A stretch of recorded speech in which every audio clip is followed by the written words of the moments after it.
Usted está viendo TVUY.com, el canal uruguayo diseñado para Internet.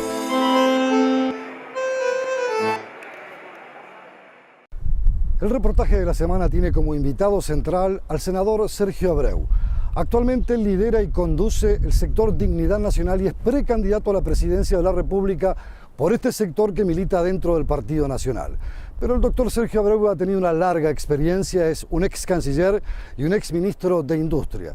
Ha jugado un rol clave en la construcción del Mercosur y también en la construcción de la primera modalidad en la que se estableció el Ministerio de Industria, Energía y Minería. Naturalmente hemos conversado a fondo sobre su propuesta política, sobre su experiencia a nivel de gobierno y cuáles son los principales desafíos y su oferta electoral, no solo a los ciudadanos blancos, sino a los ciudadanos uruguayos de cara a las elecciones internas en primera etapa, pero después, si así lo resuelve el Partido Nacional, sería el candidato de esta colectividad política para competir por las elecciones del año 2014. Los invitamos entonces en este reportaje de la semana a conocer el pensamiento político del doctor Sergio Abreu. Amigos, bueno, como lo habíamos prometido, estamos en el estudio del senador Sergio Abreu, una tarde de calor, unas jornadas de calor intenso, en este verano muy uruguayo y que, bueno, parece ser que se ha instalado con estas temperaturas muy elevadas. Y a propósito, y más allá de la gratitud, ¿cómo está la temperatura interna en su partido? Está muy bien, la verdad es que está dentro de lo que se puede prever en el momento en que se están realineando algunas figuras, se están ajustando algunos términos del partido y bueno, las candidaturas están planteadas, hay un tema pendiente dentro de la propia UNA, que estamos esperando su definición, está definido ya el doctor Larrañaga, que hace tiempo que viene corriendo, y está definido el grupo de Abreu con Dignidad Nacional, de manera que de alguna manera los temas son de gran movilidad, pero me parece que se debe hacer con respeto, con cordialidad. Se deben construir armonías, porque un partido fuerte necesita también lineamientos y entendimientos importantes. Está muy distante el punto de vista ideológico, más allá del tronco común del nacionalismo, del sentido de pertenencia a la colectividad blanca, desde sus más profundas y antiguas raíces, pero ideológicamente uno ve que a veces como dos polos, con lecturas, con visiones y hasta con apoyaturas hacia afuera. Hablo claramente del caso del senador Larrañaga, más cercano ha estado con el gobierno, ha sido más colaborador que lo que ha sido el herrerismo tradicionalmente en este periodo de gobierno y en general con los gobiernos de izquierda. ¿Cómo se pueden mirar esas dos visiones? Yo no sé si es tan claro esto, pero sí se sabe que la oposición, cuando las mayorías existen y están regimentadas, debe funcionar con responsabilidad, pero también con mucha firmeza. El gobierno es un gobierno que sufre de enormes prejuicios, es un gobierno prejuiciado en muchos aspectos, no tiene con claridad incluso cuál es su rumbo, y eso a veces hace hasta difícil ayudarlo. De manera que hasta los esfuerzos que se han hecho para nosotros son sin mucho resultado. Lo que sí es muy importante para el Partido Nacional como elemento común es la ley, el Estado de Derecho, la defensa de que la norma jurídica es la que debe regir, la que tenemos que hacer prevalecer sobre determinados criterios, como por ejemplo la que el propio presidente ha enunciado de que lo político está por encima de lo jurídico. O, como te digo una cosa, te digo la otra. Es decir, para nosotros el Partido Nacional y para muchos uruguayos la democracia es esencialmente el cumplimiento de la ley, de la norma y de la Constitución. Y a veces no lo vemos con mucha claridad esto en el propio gobierno, donde hasta la ley o algunos aspectos formales son obstáculos burgueses con lo que hay que vivir a desgano, ya sea interno o externamente. Por eso esas fragilidades incluso en la propia política exterior. Pero estamos mirando una fragilidad de afuera, pero yo le preguntaba por la interna. Esas visiones políticas, con lecturas, con acentos, con matices, con derroteros tal vez, con improntas personales muy marcadas y muy fuertes, ¿cómo inciden, cómo se viven en la interna partidaria? Bueno, hay intérpretes que lo ven con mayor simpatía o una mayor flexibilidad o menor flexibilidad. Yo creo que también han recibido críticas de cómo algunos sectores tienen más acercamiento u otros alejamiento. Yo creo que no hacen grandes diferencias, son estilos personales a veces, acercamientos o manera de ver los temas. A mí me parece que el partido debe superar esos aspectos puntuales de personalidad, tiene que ser muy firme en lo que defiende, muy firme en lo que plantea, y además tener respuestas concretas. Hemos ayudado en lo que hemos podido. En la educación se ha quedado por el camino una cantidad de propuestas. En seguridad ya no sabemos cómo ayudar. Ni queriendo ayudar se puede. De manera que el gobierno ya es responsable de todo esto. Y claramente casi todos los actores han abandonado el esfuerzo de ayudarlo. En el sentido de un acercamiento que a veces se puede interpretar como un exceso de fragilidad. Yo creo que hoy nosotros somos la garantía del derecho, la garantía de la norma y la garantía además de un entendimiento que más allá de las diferencias que pueden existir de estilo, son el corazón y la esencia de un partido político que hoy es oposición, defensor del Estado de Derecho y sobre todo que está buscando el rescate de una proyección de país que está en peligro porque el gobierno no ha podido y no ha querido aprovechar los tiempos de las vacas gordas para preservarse para el tiempo de las vacas flacas. Le quiero hacer esta pregunta, porque hace un tiempo atrás hablábamos con el senador, también nacionalista, Francisco Gallinal, y él nos decía que notaba que en su partido, si bien hay figuras muy importantes y de mucho peso histórico, para nombrar simplemente 3 de ellas, desde Aparicio Saravia, a Luis Alberto Herrera y a Wilson Ferreira, él decía que, por ejemplo, al partido le estaba faltando más wilsonismo. Usted, que es un hombre que ha militado extensamente en el Partido Nacional, que conoce todas las vertientes, ¿siente que de repente esa imagen, si bien está como imagen, no está como una impronta política más ideologizada, más definida, más en el imaginario colectivo del militante blanco? Sí, yo definiría un partido político, es una tradición, una historia, pero sobre todo es una proyección. Es decir, lo que no puede ser un partido político es un constante recurrente al pasado para refugiarse en la nostalgia y traer desde la nostalgia soluciones que el futuro no tiene porque los grandes referentes del partido vivieron otras épocas. Nos han dejado el sentido de la libertad del voto secreto, como Saravia, el nacionalismo responsable y combatiente de Herrera, esa visión del caudillo y de grandeza de Wilson Ferreira en su última expresión incluso de gobernabilidad, pero yo no pondría el énfasis expresamente en uno de ellos, porque tenemos figuras como Martín C. Martínez o Washington Beltrán, gente que realmente ha hecho, o el propio Fernández Crespo. Es decir, no podemos personalizar excesivamente, tenemos que tomar de todo eso para que un partido político sea un proyecto de país, sea además un punto de referencia para las nuevas generaciones. Pero decir fulano es más que otro o deberíamos tener más dosis de uno que del otro, quizás pueda ser para algunos muy justificable. Para mí es insustituible lo que han aportado todos, pero es mucho más necesario lo que hay que aportar para mañana. Y para mañana tenemos que aportar modernidad, un pensamiento mucho más ágil, un Uruguay distinto. Pero lo que no tenemos, sí, es la dificultad de explicar vueltas de carnero en la historia del país. El Partido Nacional tiene una línea en la defensa de la integración, de lo que es la región, la Cuenca del Plata, la visión de un Uruguay proyectado desde su visión de país bisagra, desde Nueva Palmira con su hidrovía, desde el tratado con la Argentina, desde los propios procesos de integración que ha impulsado, desde el derecho, de la libertad, de la Constitución. Somos defensores de las leyes en muchos términos.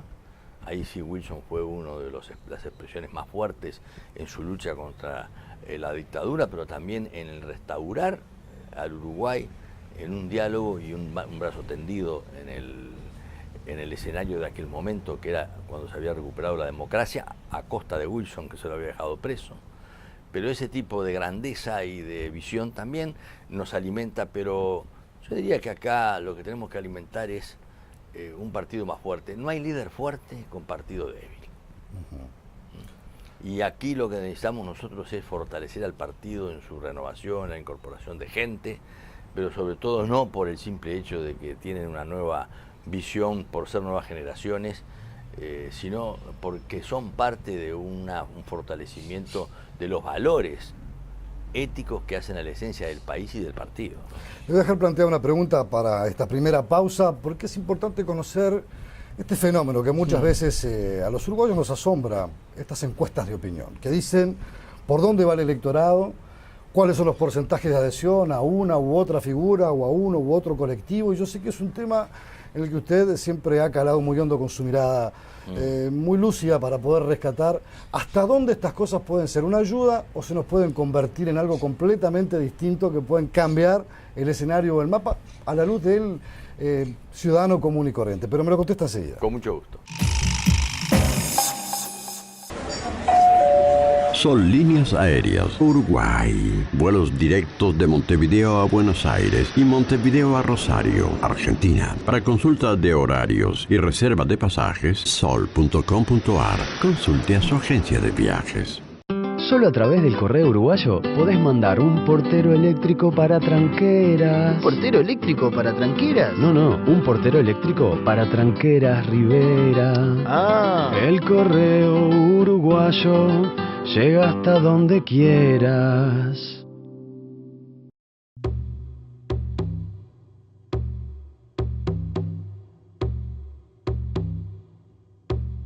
Uruguay enfrenta un desafío que debemos resolver entre todos.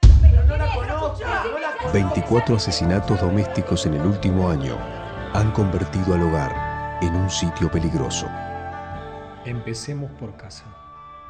Todos debemos hacernos cargo del problema para ser parte de la solución. Contra la violencia, por la vida y la convivencia.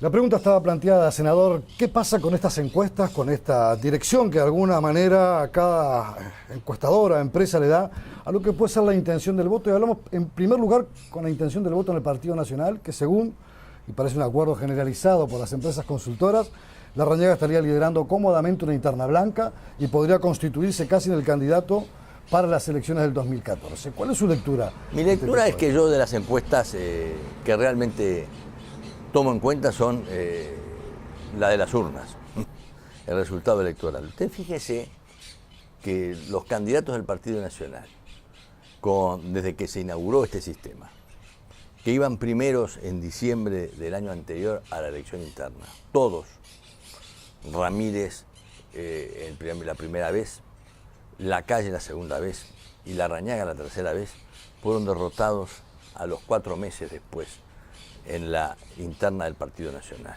con porcentajes importantes, tanto que superaron los porcentajes para que pudiera decidir la convención.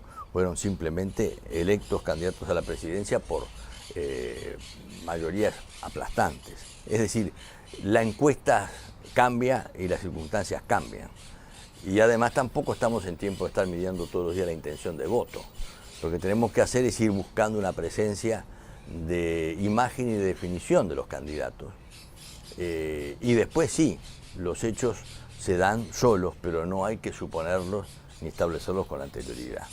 Nosotros tenemos resultados de encuestas, estamos muy bien en muchos aspectos, en algunas de ellas, varias estamos segundos, hay un núcleo duro de gente que vota por primera vez a Dignidad Nacional o Abreu, que es la primera vez que surgimos, digamos, con forma definida y con la intención de llegar hasta el final en una contienda, pero hay un tercio del partido, o más de un tercio del partido, que está indefinido. Y hay una indefinición del electorado muy importante porque la gente no está pensando hoy en la intención del voto. Generalmente mira a veces la visibilidad o lo que pueda percibir al que conoce más. Sí es importante lo que hemos medido, que es la resistencia. Y la resistencia que puede tener una persona o un candidato, dentro del partido o fuera del partido. Y ahí es lo que más nos importa a nosotros, y hemos tenido resultados que somos los que tenemos menor resistencia fuera y dentro del Partido Nacional. Justamente, ¿qué encara como valor ideológico, como valor político? En un debate, porque hablemos de un debate, las internas son un debate cuando los partidos se procesan de manera más civilizada, no con aquellas lesiones o pasiones del pasado. Pero ¿cuál es el perfil de Dignidad Nacional y qué encolumna detrás de su figura Sergio Abreu?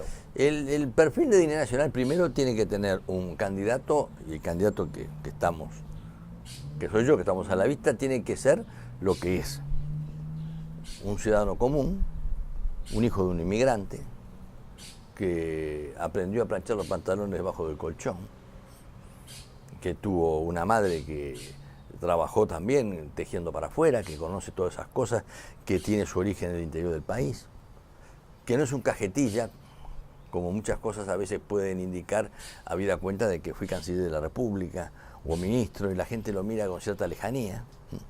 Estoy más cerca de la gente porque soy normal, digamos, en el sentido que tengo una familia, 4 hijos, una señora, un esfuerzo permanente por superarme, por no tener un hijo de migrante, por haber sido el hijo de un inmigrante que hizo un esfuerzo enorme por un Uruguay que era tan generoso y le daba posibilidades a todos, como le dio a tantas familias del Uruguay para crecer y desarrollarse.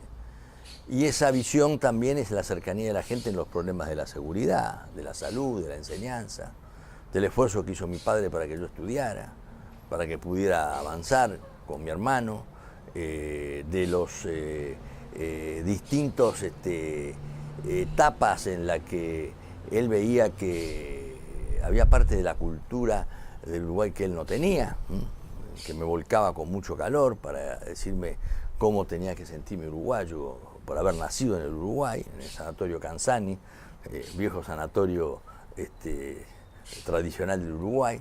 Y eso de alguna forma va creando la condición del candidato, del ser humano, del que tiene responsabilidades, del que no se la cree, del que no necesariamente tiene que ser candidato porque hay toda una tradición detrás suyo.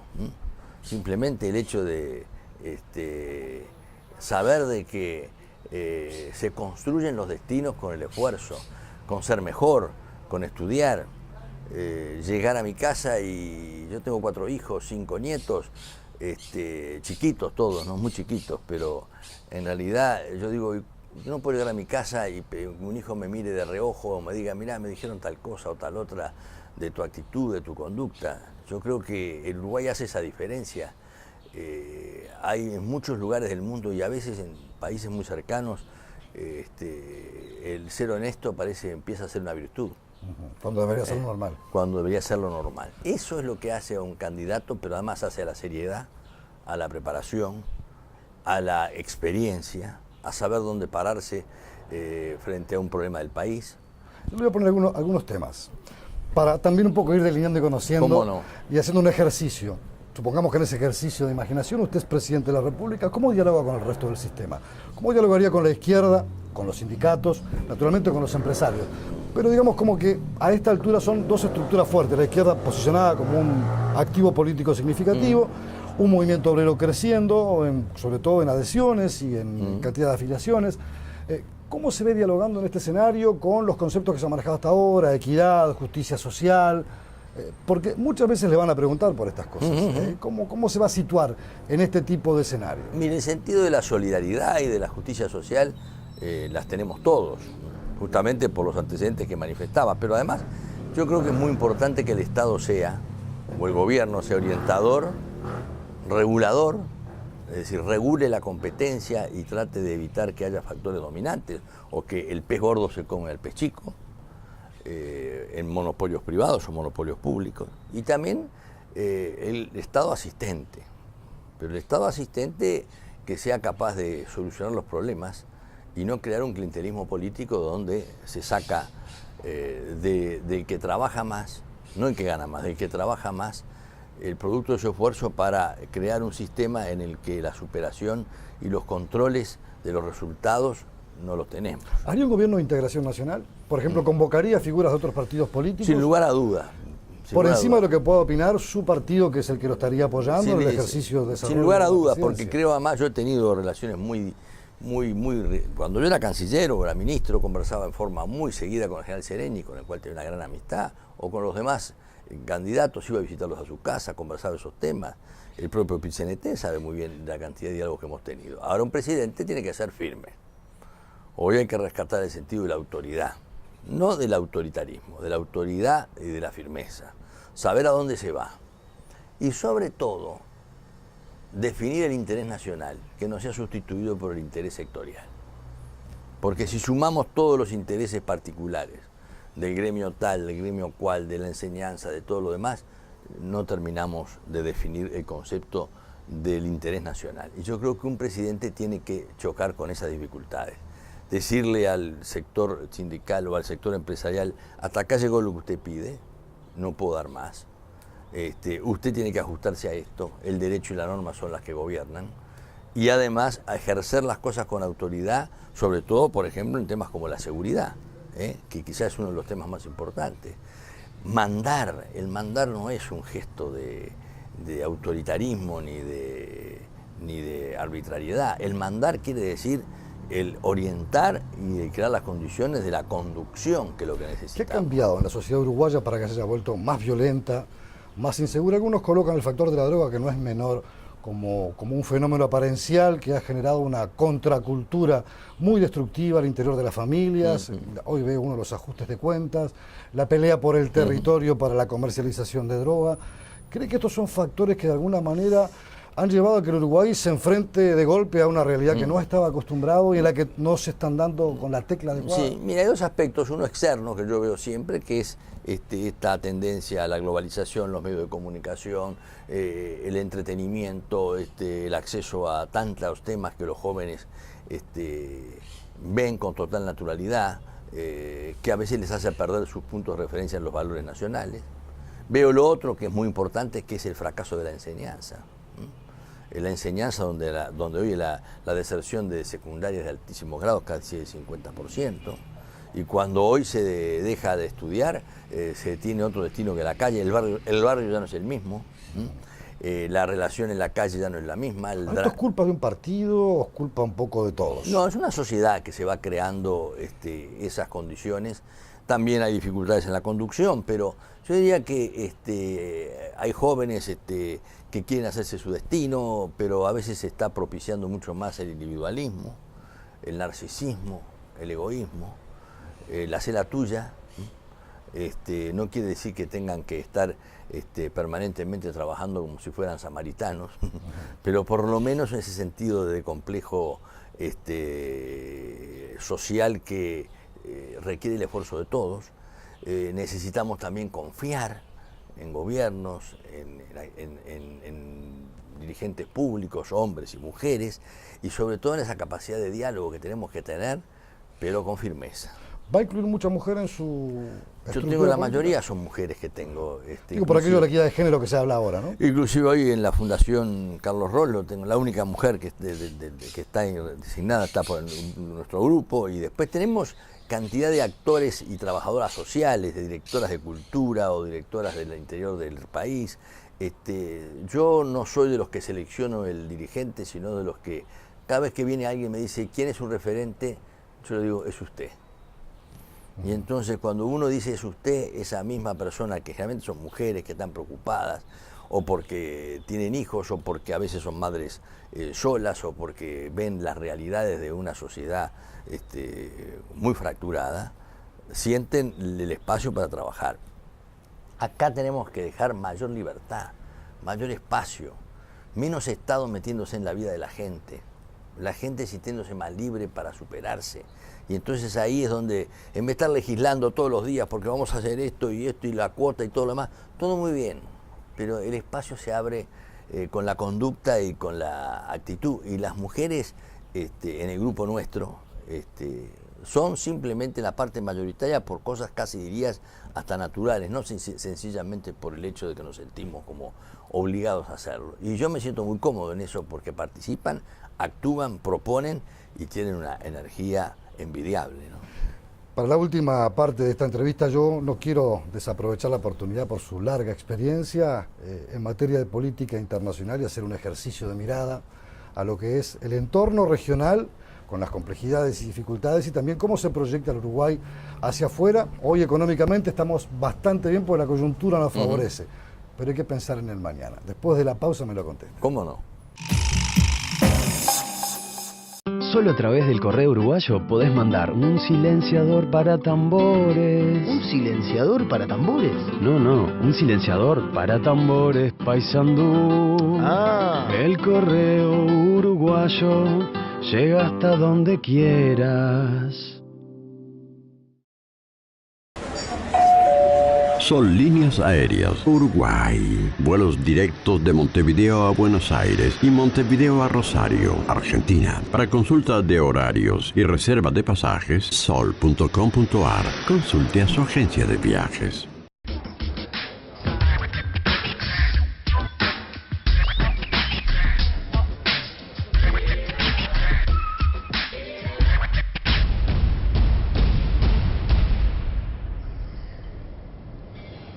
¿Sabías que en Uruguay la edad de inicio del consumo de alcohol es a los 13 años?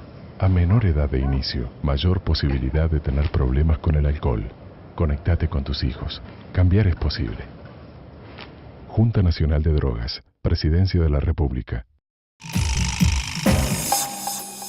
Lo decíamos antes de la pausa, sería una torpeza no preguntarle a quien fue canciller y uno de los cofundadores del Mercosur, a tantos años de distancia, que parecen muchos pero no son tantos. ¿Cuál es la mirada que tiene de esa construcción que se pensó en una dirección más economicista que política, pero que ha tomado cambios, rumbos, incluso hasta los cambios políticos en la región han llevado a que se variara de alguna manera con aquellos contenidos originales? ¿Cómo ve el barrio, senador? Yo el barrio lo veo complicado por el barrio en sí, pero también porque nosotros, o por lo menos nuestro gobierno no tiene una clara definición de qué tipo de rol debe jugar como vecino.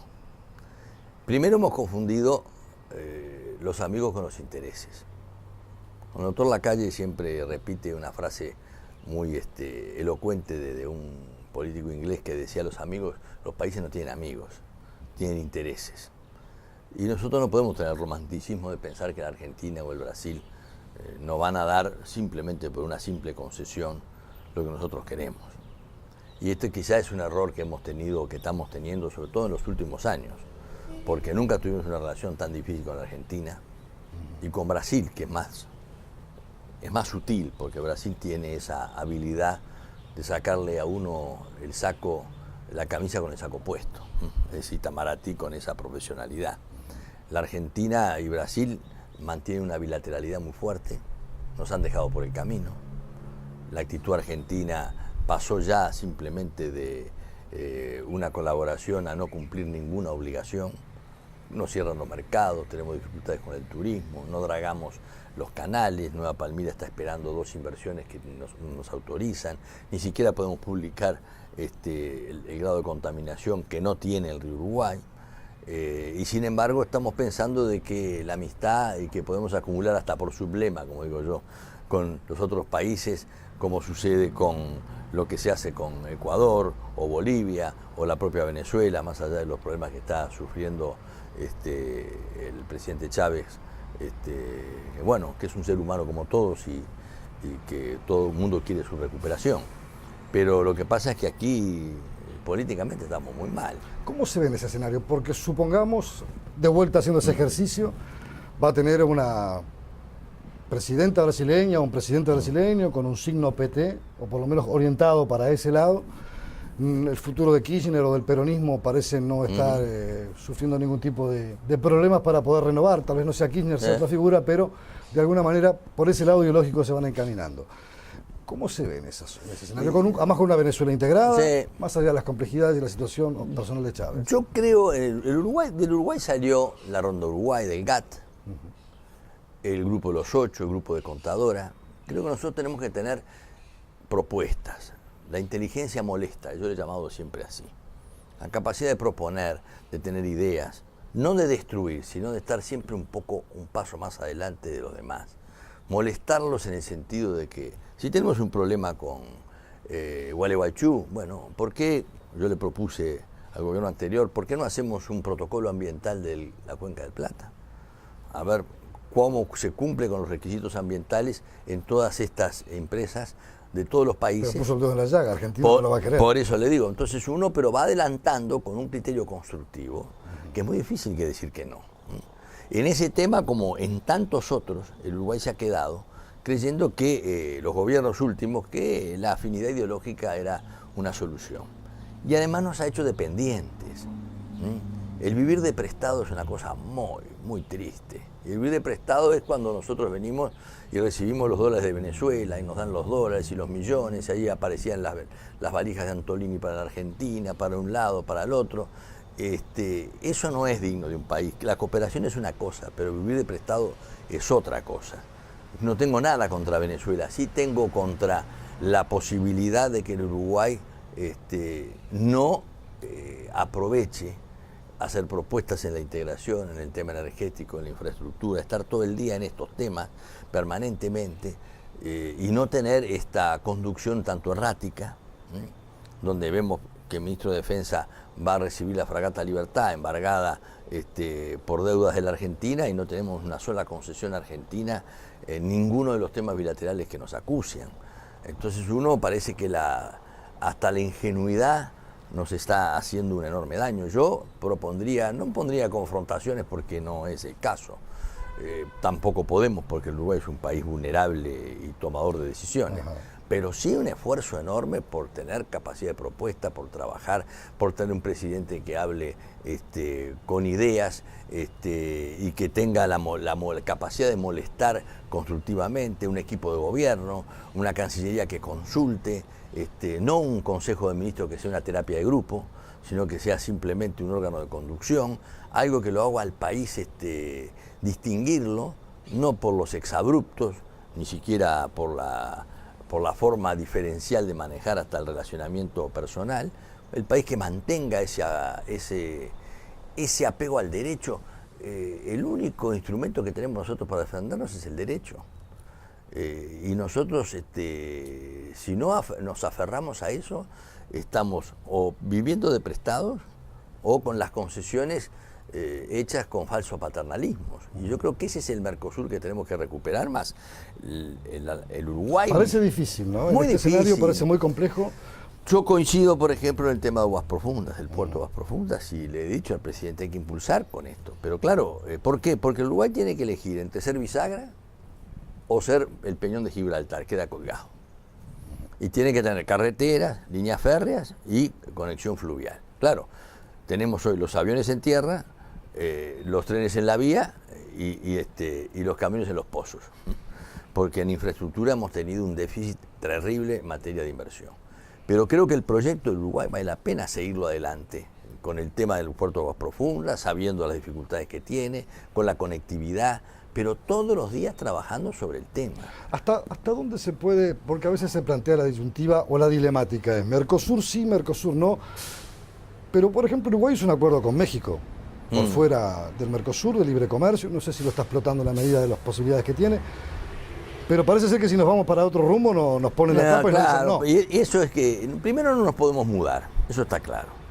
Pero después yo las tres cosas que diría de nuestra estrategia serían apertura, acceso al mercado, es decir, que podamos exportar todo lo que queramos, que no nos pongan las trabas que nos pone Argentina, nos pone Brasil, porque acá donde empecemos a exportar o Ahora, los operadores privados, que son los que exportan a la selva argentina, industriales, desarrollos económicos, ¿cómo pueden cambiar el chip y decir, bueno, por más que me sea menos costoso por la cercanía, llevar bicicletas o arroz a un lado o al otro de la frontera, ¿cómo podemos facilitar que el camino pueda ser por otro lado y que también ellos puedan comprender que la salvación no está en estas negociaciones de temporalidad por la proximidad? No, está claro. El tema es que la relación de vecindad siempre es importante, porque bueno, tenemos una cantidad de facilidades, entre otras cosas, en el área de los servicios. Pero también es cierto que a raíz de tantas dificultades, hoy, por ejemplo, solo exportamos a la Argentina un 7%. Es decir, que hay otros mercados, hay otras alternativas. También hay otra realidad internacional, porque teniendo en crisis a los países desarrollados, Europa y Estados Unidos, crecemos a un promedio de un 4 o 5% porque Asia, China y algunos otros países emergentes son demandantes de nuestros alimentos. Se está primarizando nuestra economía. Como decía un viejo analista, la gente no come chips, come comida. Exactamente. Y el Uruguay produce y es buen productor de alimentos. Exactamente. Lo que a veces hay es cómo replanteamos el tema industrial. Porque lo que exportamos a la Argentina son casi todos valores industriales.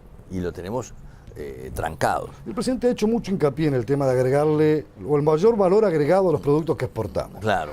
Pero se comprende usted que fue ministro de Industria también, que ha tenido una larga experiencia en esa cartera. ¿Se comprende por parte del empresariado uruguayo y de los trabajadores que son la maquinaria con la que cuenta la empresa para el desarrollo productivo del país, que ese es el camino? Y yo creo que a veces se comprende... ¿O es más fácil exportar de repente productos como los cultivos de verano, que casi no llevan proceso industrial? Eso naturalmente se va a suceder como siempre. El gran problema que tenemos es el tema del aprendizaje, de la enseñanza. Porque usted va a algunas determinadas áreas del país, en zonas francas, por ejemplo, que tienen altísimo requerimiento de personal calificado y no hay calificación que pueda llenar esa vacante. Hoy son unos 30.000 puestos de trabajo posibles a crear con capacitación que demanda el mundo contemporáneo. Exacto, pero eso hay que hacerlo y hay que prepararlo y es un tema que es de mediano plazo.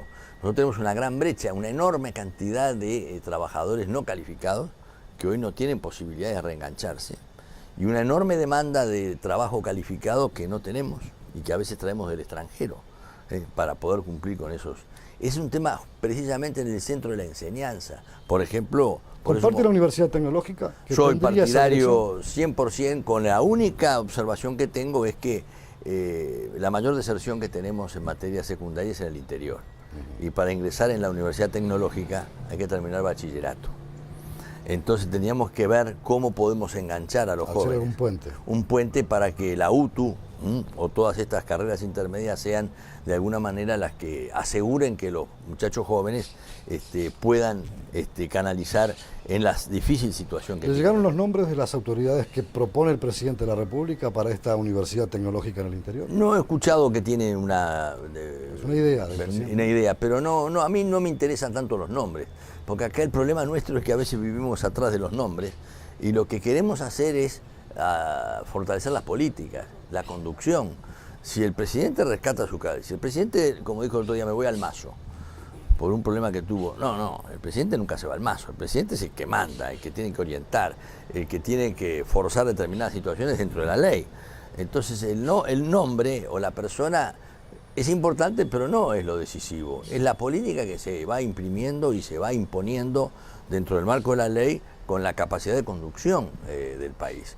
Y ahí en el interior del Uruguay, por ejemplo, tenemos 250 escuelas rurales sin agua potable y otras más de 200 sin energía eléctrica. Y yo digo, pero no es posible que con un porcentaje... Siglo XXI, con el 10% de lo que gasta cualquier ente público de estos monopólicos en publicidad o lo que fuera, arreglamos todas estas escuelas.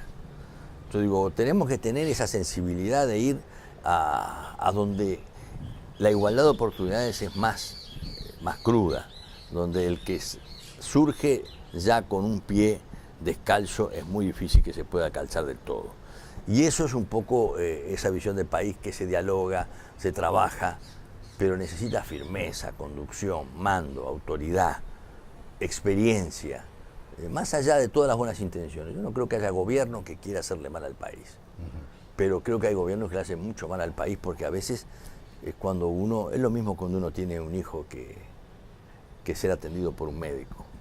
De repente tiene una persona que no saluda o no es amigo y es el mejor médico, y tiene un familiar muy cercano que no es buen médico, pero cuando tiene que elegir va al mejor. Y eso es lo que tenemos que hacer. Senador, muchísimas gracias por este reportaje. No va a ser la última vez que nos estemos contactando con usted para conversar. Suerte en su emprendimiento personal.